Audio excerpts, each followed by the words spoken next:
এই অন্তর্বর্তীকালীন সরকারের আমলে জিপি5 পাওয়া আর ওই আপার আমলের বিসিএস পাসের সমান এরকম আমাদের ফিল হচ্ছে সবার। তাহলে আমাদের টিচাররা যখন বলতেন যে তাদেরকে নির্দেশনা দেওয়া হতো যে যেন খাতাটা কড়াকড়ি না করা হয়। সামনে যে শিক্ষা ব্যবস্থা এটা কেমন চান? শিক্ষা ব্যবস্থা যাই জেনুইন রেজাল্ট হোক, কোনো দুর্নীতি না হোক, আপার মতো কেউ না আসুক, সরকারের সামনে নির্বাচন আছে, এটাই দোয়া করব। ফলাফল আলহামদুলিল্লাহ জিপিএ5। অন্তর্বর্তীকালীন সরকারের আমলে হচ্ছে এমনিতে অনেক আগে থেকে অনেক টেনশনে ছিলাম যে এমনিতে হচ্ছে অনেক করা, আবার শুনতেছিলাম প্রশ্ন অনেক হার্ড হবে, আবার খাতা অনেক কড়া করে দেখা হবে, এরকম অনেক রিমার্কস আসতেছিল। International Standard University, New Dimensions in Education.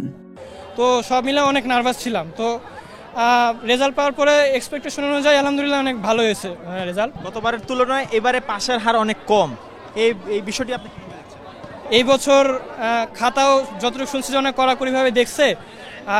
তবে হ্যাঁ, সরকার এটা একদিক দিয়ে ঠিক করছে যে মানে যথাযথ মূল্যায়ন করছে। সো পাশের হার কম হওয়াটা একটু স্বাভাবিক, তবে এতটাও কম এতটাও এক্সপেক্ট করি নাই, যে প্রায় অর্ধেকেরও বেশি কমে গেছে এরকম। আর একটা কথা না বললে নয় যে এই অন্তর্বর্তীকালীন সরকারের আমলে জিপি5 পাওয়া আর ওই আপার আমলের বিসিএস পাসের সমান এরকম আমাদের ফিল হচ্ছে সবার। অনুভূতি আলহামদুলিল্লাহ অনেক ভালো, জিপিএ5 পাইছি, কারণ এবারের পরীক্ষা অনেক টাফ হয়েছে। খাতার রেজাল্ট, খাতা দেখার নিয়ম সবই অনেক টাফ হয়েছে। অনেক টেনশনে ছিলাম যে কেমন হবে, কারণ আমরা অনেক টাফ সিচুয়েশনে এক্সাম দিছি। প্রিপারেশন আলহামদুলিল্লাহ ভালো থাকলেও পরীক্ষা অনেক টাফ সিচুয়েশনে গেছে, অনেক টেনশনে ছিলাম, বাট আলহামদুলিল্লাহ জিপিএ5 পাইছে। আমাদের কলেজের রেজাল্ট আলহামদুলিল্লাহ ভালো হয়েছে। আপার আমলে জিনিসটা যেটা হইতো যে অনেক ক্ষেত্রে দুর্নীতির জিনিসটা অনেক বেশি হইতো, এই কারণে পাশের আরও পাশের হার বেশি থাকলেও শিক্ষার যে মান সেটা এত উন্নত হচ্ছিল না আর কি। কিন্তু এখন যে সত্যিকারের যে শিক্ষার মান সেটা এখন এইবার বের হয়ে আসছে। এসএসসি বলেন, এইচএসসি বলেন, প্রত্যেকটা পাশের হার এবার জেনুইন রেজাল্টটা হয়েছে। অ্যান্ড এর জন্য আর কি আমার মনে হয় এই জিনিসটা ভালো হয়েছে। এভাবে হলে কি দেশের শিক্ষার হারটা ভালো থাকবে। সামনে যে শিক্ষা ব্যবস্থা এটা কেমন চান? শিক্ষা ব্যবস্থা যাই জেনুইন রেজাল্ট হোক, কোনো দুর্নীতি না হোক, আপার মতো কেউ না আসুক, সরকারের সামনে নির্বাচন আছে, এটাই দোয়া করব। আজকে রেজাল্ট মোটামুটি ভালো লাগছে যে জিপিএ5 পেয়েছি। আরেকটু ভালো রেজাল্ট আশা করেছিলাম, কিন্তু বর্তমান অবস্থা তো আপনারা জানেনই যে অনেক কড়াকড়ি খাতা, কোয়েশ্চেন অনেক হার্ড ছিল। নর্মালি কলেজে যে পরীক্ষাগুলো দিতাম আমরা, তো ওখানে এরকম হতো যে কিছু টপিক আমরা বাদ দিয়ে চলে যেতাম, কারণ এগুলো আসবে না।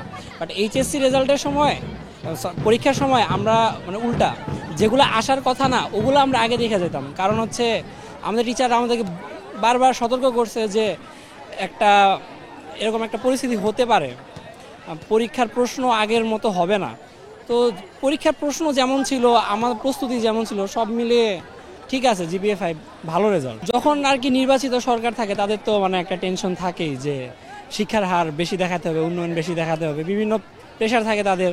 সো আমাদের টিচাররা যখন বলতেন যে তাদেরকে নির্দেশনা দেওয়া হতো যে যেন খাতাটা কড়াকড়ি না করা হয়, অনেক কিছু কনসিডার করা হতো, যেরকম হচ্ছে যদি কেউ 60-70 এরকম নাম্বার পাওয়ার মতো লেখা লিখতো তাদেরকে 80 দেওয়া হতো। এটা এমন নাকি নির্দেশনা দেওয়া ছিল, এটা আমরা টিচারদের কাছে শুনে আসছি।